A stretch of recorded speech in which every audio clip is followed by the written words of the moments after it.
বাবা কি কৰি আছে ইমান কাম বন কৰা কাম বন কৰিব লাগে তেতিয়াহে হৈ হ'ব কাম বন নকৰিলেতো নহ'ব নহয় এতিয়া দেখিছে ওচৰৰ মানুহবোৰ কেনেকৈ দুপদে উঠি গৈছে গোটেই গাঁৱৰ ভিতৰত আমাৰ ঘৰতে ভঙা চিঙা গতিকে তুমি কাম বন কৰিব লাগে অলপ ঘৰ ফুৰা কৰিব লাগে তেতিয়াহে মই কিবা এটা খাব পাৰিম বা হেৰি কৰিব পাৰিম আজি আৰু মই আজি আছো কালি নাই যদি মোৰ কালি কিবা এটা তৎক্ষণাত হৈ যায় তুমি কি কৰিবা সেইটো কথা মোক কোৱাচোন বাবা তুমি এতিয়া কাম বন এটা নকৰা ঘৰলৈ এনেই ইঘৰ সিঘৰে ঘূৰি ফুৰা এনেই গৈ পেলাই ফিল্ডতে বহি থাকাগৈ সেইটোতো ভাল কথা নহয় ন মা কাম বনটো কৰিবই কিন্তু কাম পালেহে এতিয়া আপুনি চাওক এতিয়া মই কিমান কষ্ট কৰি পঢ়ি BA পাছ কৰি এতিয়া ঘৰতে আছোঁ নিবনুৱা হৈ পেলাই লোকৰ ঘৰত হাজিৰা কৰিব গ'লেও লাজ লাগে বহুত বেয়া লাগি যায় দুখো লাগে কি কৰিম কওকচোন মা মই কি কৰিম উপায়তো নাই ন মই উপায় নহৈ পেলাই এতিয়া মই বিচাৰোঁ লোকৰ ঘৰে ঘৰে বিচাৰিব কাম বন কিন্তু কোনো কাম বন নিদিয়ে গতিকে মই কি কৰিম কওক এতিয়া মই নপঢ়াও নহয় এতিয়া ধৰক কাম কৰিব নজনাও নহয় কাম কৰিব বিচাৰোঁ গুৰুত্ব নিদিয়ে কোনো মানুহে মোক গুৰুত্ব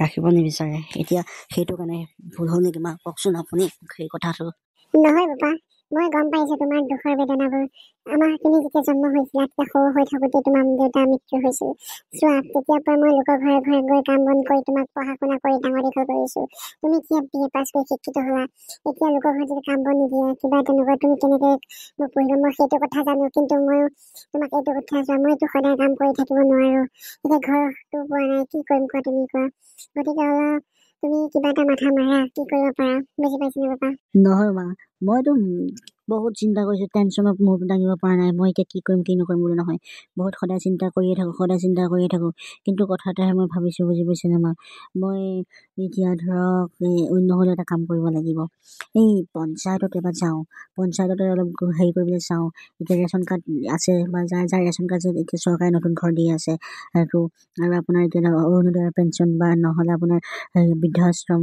বৃদ্ধা পেঞ্চন দি আছে গতিকে আমিতো একোৱে নাপাওঁ ন মা গতিকে এই কথাটো নহ'লেও মই পঞ্চায়তত গৈ অৱগত কৰিব লাগিব বুজি পাইছেনে মা আৰু এতিয়া চাওক আপুনিয়ে নিজে ভাবি চাওকচোন মই বেলেগৰ ঘৰত কাম কৰিব গ'লে মানুহে কাম দিয়ে কিন্তু মোৰ নিজৰ লাজ লাগে যিটো যোগ্য মই নহয় ইমান পঢ়া শুনা কৰি লৈ মই যদি তেওঁলোকৰ ঘৰে ঘৰে কাম কৰিব লাগে বহুত দুখ লাগে মা বুজি পাইছেনে মানুহে কেতিয়াও দুখ সুখৰ কথা একো বুজি নাপায় তৎক্ষণাত বেয়া কথা এটা কৈ দিয়ে বহুত মানে মোৰ চেণ্টিমেণ্ট হৈ যায় বহুত বেয়া লাগি যায় হ'ব দিয়া তুমি কাম বন কৰিব নালাগে তুমি এটা কাম কৰা তুমি এই পঞ্চায়তত যোৱা ৰেচন কাৰ্ডখন আছে যদি সেইখন লৈ যোৱা লৈ পেলাই ৰেচন কাৰ্ডখন লৈ পেলাই তুমি বঢ়িয়াকৈ পঞ্চায়ত দিয়া এই ঘৰটো মাথা তোমাৰ ঘৰ এটা পালে ভাল হ'ব কাৰণ গোটেই গাঁৱৰ ভিতৰত আমাৰ ঘৰটো দেখিবলৈ বেয়া লাগে নিজৰ সন্মান মান সন্মানৰ কথা থাকে নহয় বুজি পালানে তুমি সেই কথাটো মাৰা মইতো বৃদ্ধা পেঞ্চনটো পিছৰ কথা মাথা মাৰিম বৃদ্ধা পেঞ্চনটো চৰকাৰে নাপায় পঞ্চায়তত মানুহবোৰে দিবই নোখোজে বুজি পালানে মা হ'ব দিয়া নহ'লে মই পঞ্চায়তলৈ যাওঁ পঞ্চায়তত গৈ পেলাই মই কি পাওঁ সেইটো মই ক'ম বাৰু আৰু দেহীজনী ক'ত গ'ল মাইনাক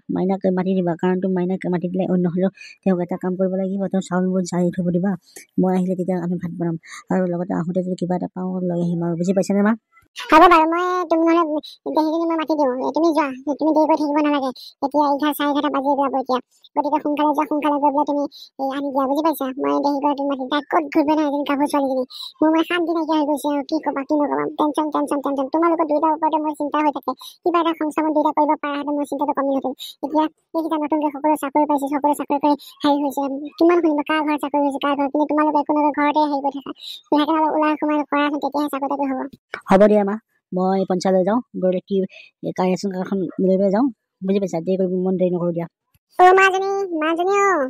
মাজনী ক'ত আছা সোনকালে নাহা কিয় ইমান চিঞৰি থাকিলে নাপাওঁ মানুহজনী ক'ত ঘূৰি ফুৰে নহয় তেওঁলোকৰ ইমান ডাঙৰ আজিলৈ কৰা চিন্তাই নকৰে সকলোবোৰ মইহে মাথা মাৰিলে মাজনী খুৰা কথা এটা ক'ব নেকি আপুনি কোৱা কি কথা পাপা কি কথা কাৰণে তুমি মোক মাতিলে কোৱাচোন খুৰা এই কথাটো হৈছে মানে কি আপোনাৰ এই পঞ্চায়তত যে এতিয়া ধৰক ৰেচন কাৰ্ডবোৰ জমা লৈ আছে কোনটো সময়ত লৈ আছে খুৰা আৰু ইয়াত ছেক্ৰেটাৰী কোনজন হয়নে খুৰা ছেক্ৰেটাৰীজন ভিতৰতে আছে অফিচত বহি আছে তুমি ভিতৰলৈ গ'লে তেওঁলোকক কথা পাতিব পাৰিবা আৰু এই ডেকা ল'ৰাটো দেখিছা নহয় সিফালে যে মুখ কৰি আছে সেইজন হৈছে মানে এই অফিচৰ চব সৰু সুৰা কামবোৰ তেওঁৱে কৰে কেৰাণীৰ দৰে তেওঁৰ লগত কথাবোৰ পাতাচোন বুজি পাইছা আৰু বাইদেউগৰাকীৰ লগত এবাৰ সোধাচোন কাৰণতো এওঁলোকেহে কামবোৰ কৰে তেওঁলোকে অফিচৰ ষ্টাফে হয় এতিয়া ক'ৰবাত তেওঁলোকে চাহ তাহ খাব যাব চাগে 12টা বাজি গ'ল নহয় গতিকে তুমি এটা তেওঁলোকক সোধাচোন বুজিলা থেংক ইউ খুৰা আপুনি কোৱাৰ কাৰণে অশেষ ধন্যবাদ থাকিল আপোনালৈ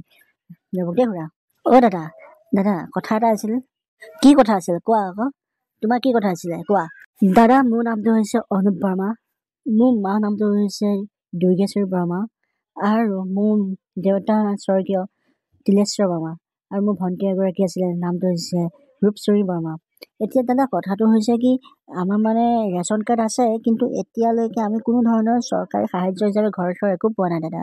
আৰু ইয়াৰ উপৰিও আপোনাৰ পইচা মানে আমাৰ বৃদ্ধ পেঞ্চনো একো পোৱা নাই। গতিকে আৰু আমি আৰ্থিকভাৱে বহুত পিছপৰা। গতিকে দাদাই পঞ্চায়তলৈ আহিছিলোঁ, কিবা এটা যদি সহায় কৰিব পাৰে তেতিয়া ভাল আছিলে। ভালে কৰিলা, পঞ্চায়তলৈ আহিলা। তুমি ৰেচন কাৰ্ডখন আৰু তোমাৰ ডকুমেণ্টছখিনি লৈ আহিছা নাই? ৰেচন কাৰ্ডৰ লগত ডকুমেণ্টছখিনি তুমি আনি গাঁঠি দি পেলাই তুমি থৈ গুচি যাবা। তাৰপিছত তোমাৰ যিবোৰ স্কিমবোৰ আহিব, স্কিমবোৰত আমি তাত দি দিম, জমা দিম। দিয়াৰ পিছত তোমালোকৰ যি পাবলগীয়া বস্তু আছে সকলো বস্তু পাবা। আৰু তুমি তোমাৰ মাকো মাতিবা, কাৰণটো ছিগনেচাৰ কৰিব লাগিব নহয় গতিকে ফৰ্মত। গতিকে তুমি সেইটো দেৰি নকৰিবা, তুমি তোমাৰ মাক মাতি দিবা, বুজি পালা?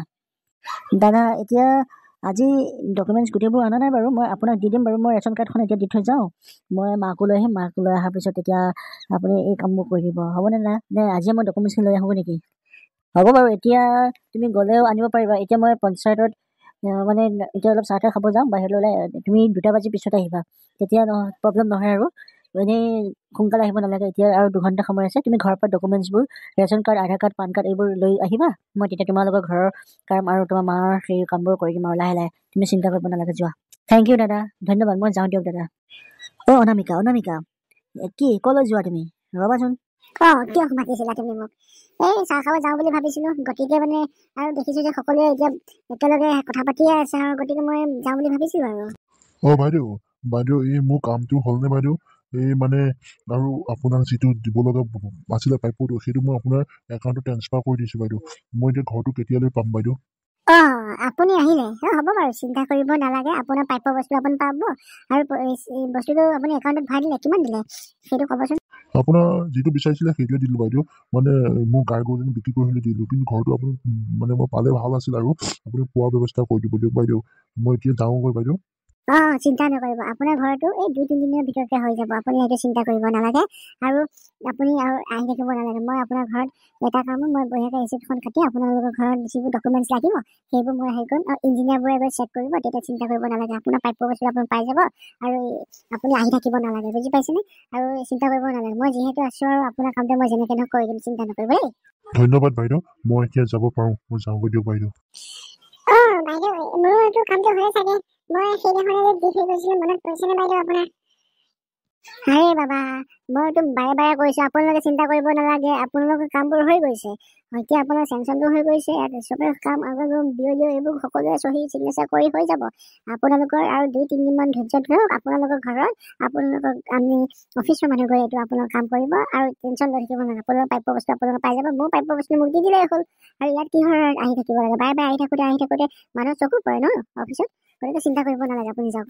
হ'ব দিয়ক বাইদেউ, নহ'লে মই এতিয়া যাওঁগৈ দিয়ক আৰু। তুমি মনে মনে বহুত হেৰি কৰিলা দেই তুমি। মই একো হেৰি দাম নাই, কৰিব পৰা নাই। ইফালে ছেক্ৰেটাৰী ছাৰো একেবাৰে পূৰা পিহিত আছে, ঘৰৰ নামত পূৰা হেৰি লৈ আছে, আৰু তুমিও লৈ আছা। বহুত ভাল কাম কৰিছা, ময়ো ল'ব লাগিব নহ'লে এইবাৰ পৰা। নোলোৱা কিয়? তোমাক কোনে বাধা দিছে? তুমি বঢ়িয়াকৈ ঘৰ দিবা, বৃদ্ধ পেঞ্চন অৰুণোদয় হ'ব। তোমালোকে এইটো চিন্তা কৰিব নালাগে, তাৰ বিনিময়ত তোমালোকে পইচাও লৈ ল'বা। আৰু ইয়াত আৰু কিবা ক'ব লগা আছেনে আৰু মোক? তুমিও কম নহয় নহয়, তুমি ভিতৰে লৈ আহিছা চাগে, আমাক ক'বলৈহে বেয়া পাইছা, মই জানো নহয়। গতিকে লৈ লোৱা, সেইটো আমি বাধা নিদিওঁ নহয়। গতিকে বাধা কিয় দিওঁ? তুমি তোমাৰ প্ৰাপ্যটো তুমি লৈ থাকিবা, কাৰণতো ইমান ডাঙৰ ঘৰ দিবা, কিমান টকা ল'ব দিবা, তাৰ বিনিময়ত তুমি কিবা এটা পাব লাগিব ন, হয় নহয়? হয়, কিন্তু তুমি ঠিক কথাই কৈছা মোক। মই মানে কমকৈ লৈ আছিলোঁ, এতিয়া ময়ো অলপ পাৰ্চেণ্টেজত ল'ব লাগিব, তেতিয়াহে মোৰ ফিউচাৰৰ কাম আহিব। দাদা, মই এতিয়া আহিলোঁ, আহি পেলাই আপোনাৰ অফিচত সকলো বস্তু জমা দিলোঁ। আপোনাৰ টেবুলখনৰ ওপৰতে সকলো বস্তু মই জমা দি থৈ আহিছোঁ। গতিকে এতিয়া আপুনি মোৰ কামটো কৰি দিলে ভাল হয় আৰু, বুজিছে দাদা? সেই কথা এটা মই তোমাক কওঁ শুনা, মানে অফিচত কাগজ পাতিখিনি জমা দিলেই নহ'ব নহয়, ইয়াতো কিবা কিবি অলপ দিব লাগে আকৌ ভিতৰুৱাকৈ, তেতিয়াহে আকৌ। আৰু কাগজ পাতিখিনি মই কৰিলে, এতিয়া চোৱা, কিবা এটা ঘৰ অহাৰ লগে লগেতো চৰকাৰেতো ঘৰ দিব, ঘৰ দিয়াৰ লগে লগে তাত তুমি পাই যাবা। মোৰ কি ফাইদা হ'ব? কিমানে মোকো দিব লাগিব ন, তেতিয়াহে মই তোমাৰ কামটো আগাব পাৰোঁ। আৰু যদি তুমি মোক নিদিয়া, মই কেনেকৈ তোমাক দিম? যিটো কাৰণত তুমি এতিয়া ধৰা নিদিলেতো নহ'ব, তুমি কিবা এটা হ'লেও দিব লাগিব, বুজি পাইছা? সেই কিন্তু কৰিব নোৱাৰিম, বুজিছা? এনেকৈ ফাইল হিচাপে পৰি থাকিব। তুমি কিবা এটা দিছা নে নাই সেইটো? বুজি পালা দাদা সেইটো কথাটো মই নাজানো নহয় মই এতিয়া চাওক মই এতিয়া ধৰক গ্ৰেজুৱেশ্যন কৰি লৈ পেলাই এতিয়া মোৰ মা আৰু মোৰ ভণ্টি আছে তাৰ বাহিৰে কোনো নাই গতিকে মই এতিয়া মায়ে 3 হাজিৰা কৰি কিবা কৰে কিন্তু মই এতিয়া সেই যেনে তেনে আমাৰ পৰিয়ালটো সেইবোৰ খাই পেলাই চলি আছোঁ গতিকে আপোনাক মই ইয়াৰ পৰা কি দিম দাদা কওকচোন আপুনি কিবা এটা হেল্প কৰক নহ'লে ভগৱানে আপোনাৰ মংগল কৰিব এই ডেকা ল'ৰা ইয়াত ভগৱানৰ কথা আহিয়ে নপৰে জীৱনত মানুহে আছোঁ খাইছোঁ এনজয় কৰিছোঁ সেইটোহে আৰু তুমি ভগৱানৰ কথা কৈ তুমি কৈ থাকিলে যদি প্ৰত্যেকজন মানুহে আহি পেলাই মোক কয় ভগৱানৰ কথা কৈ থাকে তেন্তে মই যদি প্ৰত্যেকজন মানুহক যদি এটা এটাকৈ ঘৰ দি থাকোঁ কালেকশ্যন কৰি কি মই কি একো নাপামেই মানে তেতিয়া মোৰতো নিজৰচোন হেৰি বাতিটো জ্বলি যাবগৈ গতিকে মই সেইটো মই কনচিডাৰ কৰিব নোৱাৰোঁ তুমি কিবা এটা যেনেকৈ নহওক মেনেজ কৰি পেলাই তুমি মোক দিয়া তেতিয়াহে মই তোমাৰ ঘৰৰ কথাটো চিন্তা কৰিম আৰু ঘৰৰ কথাটো চিন্তা কৰি তেতিয়াহে মই তোমাক দিব পাৰিম কাৰণ তুমি ঘৰ পাবা এতিয়া তুমি মোক নিদিয়া সেইটোতো হ'ব নোৱাৰে ন একো কিবা এটা পাৰ্চেণ্টেজ মোক দি দিয়া হয় আকৌ তুমি ভাইটি কিবা এটা যিটো তুমি পাবা প্ৰথম কিবা এটা তাৰ পৰা কিবা এটা তুমি তেওঁক দি দিবা পাৰ্চেণ্টেজ কৰিবলৈ তেতিয়া ধৰা তেওঁ কিবা এটা পালা তুমিও পালা বুজি পালা এতিয়া সকলো ইয়াত ধৰক অন্য নহ'লেও বহুত মানুহে বহুত দি থাকে কিন্তু আমি সেইটো নহয় এতিয়া তোমালোকৰ ঘৰতো আমি দেখিছোঁ তাৰপিছত মানে গৈ পেলাই চাই আহিছোঁ কিন্তু এতিয়া তোমালোকে নিদিলে নহ'ব নহয় ভাই এতিয়া দিব লাগিব ন ভাই আমাৰ ল'ৰা ছোৱালী আছে আমাৰ পেট আছে আমাৰ খাবলৈ মানুহ আছে ন গতিকে দিব লাগিব ভাই দি দিয়া কিবা এটা মই নাথাকা সময়ত আপোনালোকে যে গৈছিল আমাৰ ঘৰত গৈ জিঅ'টেক সেইবোৰ কৰি আহিলে অহাৰ পিছত মানে এতিয়া পইচা লাগে আপোনালোকক হ'ব বাৰু আপোনালোকক কিমান টকা লাগে মই আপোনালোকক যেনেকৈ ধৰক মাটি বিক্ৰী কৰি হৈ আনি দিম চিন্তা কৰিব নালাগে আপোনালোকে মাত্ৰ মোৰ ঘৰৰ পৰা কামটো কৰি দিয়ক বুজি পাইছে মই বহুত চিন্তিত হৈ আছোঁ কাৰণ মা বেমাৰী হৈ আহিছে মাৰ দিনটো হাজিৰা কৰিলে মাত্ৰ 150-200 টকা পায় সেইটো লৈ চলি থাকোঁ মই কাকো ক'ব নোৱাৰোঁ মই নহ'লে মোক কোনো হেৰি নিদিয়ে কাম কৰিব নিদিয়ে কাৰণ সকলো সন্মান যায় বুলি মই বহুত লাজ পাই আছোঁ হ'ব দিয়ক আপোনালোকে চিন্তা নকৰিব মই আপোনালোকক যিটো প্ৰাপ্য লাগে সেইটো প্ৰাপ্যৰ অংশীদাৰ হিচাপে অলপ দি দিম নহ'লে চিন্তা কৰিব নালাগে তোমাৰ ঘৰ তুমি পাই যাবা তুমি এতিয়া যাব পাৰা যেতিয়া তুমি বস্তুটো দিবাহি তেওঁ কামটো কৰি দিব তেতিয়া তোমাৰ ঘৰটো তুমি পাই গ'লা তুমি চিন্তা কৰিব নালাগে যোৱা হ'ব দিয়ক দাদা মই যাওঁগৈ দিয়ক আপোনাক প্ৰাপ্য বস্তু আপুনি পাই যাব চিন্তা কৰিব নালাগে আপুনি মাত্ৰ কামটো কৰি যাওক তোমাক কিন্তু মানিব লাগিব দেই তুমি বাটত থকা তাতে ল'ৰাটোক পঠাই পেলালা সি নিদিয়া যিটো 1 টকাও নিদিওঁ বুলি ভাবিছিল চাগে সেইটো এতিয়া তোমাৰ কথা শুনি সি দিব লগা হৈছে এনেকৈতো ল'ব লাগিব ন তেতিয়াহে আমাৰো অলপ মানে এনজয় কৰিব পাৰিম তুমি যিটো কথা কৈছা ঠিক কথা কৈছা এতিয়া ব'লা আমি চাহ তাহ খাওঁগৈ এতিয়া অলপ ৰেষ্ট লোৱাৰ পিছত আৰু কি কৰিব লাগে কৰিম অফিচৰ কাম বহুত বাঢ়ি গৈছে মা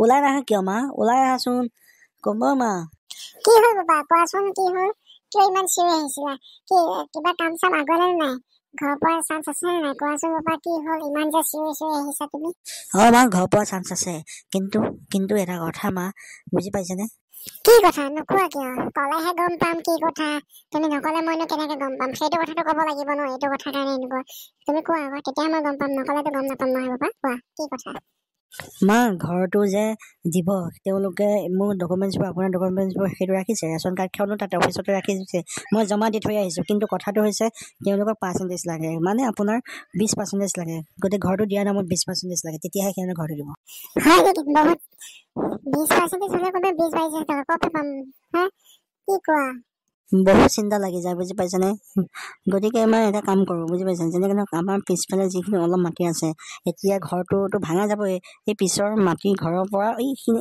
একঠা মাটিটো বিক্ৰী কৰি পেলাই পইচাটো দি দিওঁ তেতিয়াই আৰু যিখিনি আমাৰ আধা বিঘা থাকিব সেইখিনিতে ঘৰটো বনাম আৰু থাকিম আৰু চিন্তা কৰিব নালাগে বুজি পাইছেনে মা সেইটো ভাল কথা কৈছা সেইটোকে কৰা যাওক দিয়া তথাপি ঘৰটো লাগে ঘৰটো মানে নহ'লে নহ'ব আৰু পেলাই এতিয়া কেনেকৈ থাকিম ন বৰষুণ পৰিলে ৰাতি টোপনি যাব নোৱাৰোঁ বৰষুণ ঘাটে পৰে সেইটোতো আমাৰ কথাটো কোনোতো বুজি নাপাব কোনেতো হেৰি নকৰিব গতিকে তুমি এটা কাম কৰা 20,000 টকাটো আমি দি দিম বুলি কৈ আছাতো গতিকে দি দিব লাগিব সোনকালে মা সেইটোৱে কৈছোঁ ময়ো মানে ভাবিছোঁ মাটিখিনি যি 1 কঠাই হওক বা 1.5 কঠাই হওক সেই মাটিখিনি বিক্ৰী কৰি দিয়াৰ পিছত যিটো পইচা পাওঁ সেই পইচাটো পঞ্চায়তৰ ছেক্ৰেটেৰীজনৰ হাতত দি থৈ আহিম তেতিয়া দিয়াৰ লগে লগে আমাৰ ঘৰটো পাই যোৱাৰ লগে লগে তেতিয়া ইয়াতে সৰুকৈ বনাম ঘৰটো বনালে থাকিম আৰু মানে বৰষুণ নপৰে নহ'লে আকৌ ৰাতি টোপনি ক্ষতি কৰি থাকিব লগা হয় বহুত কষ্ট হৈ যায়